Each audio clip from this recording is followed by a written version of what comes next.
Okay, let's talk about the high shot. You know, they call it a lob shot nowadays.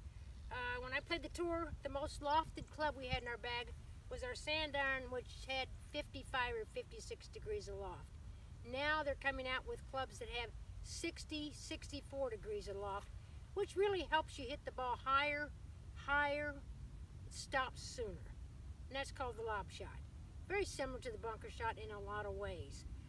To execute the lob shot, you want to have an open stance, you want to have the club face opened, and that's why if you had a 64, which I've never had the pleasure of using, not that I feel like I'd want to, but you wouldn't open the club face as much.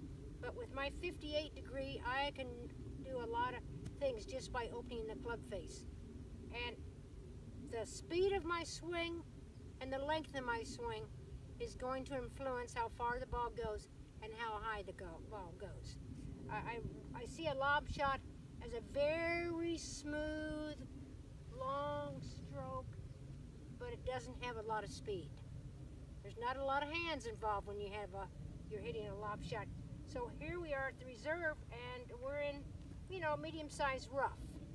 And I'm going to a pin just over the bunker here, and I want to try and have the ball stop as soon as possible. So I'm going to have to open up my club, set in with an open stance, and it's going to require a pretty big swing for me because I've opened the club face quite a bit. If I don't open the club face quite as much, I don't need quite as big a swing.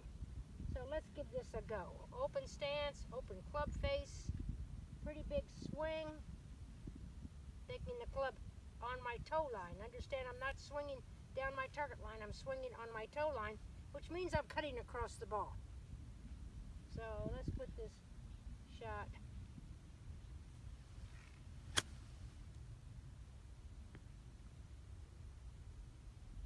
Okay, I mean, I'll take that from here. Did you notice how big the swing was?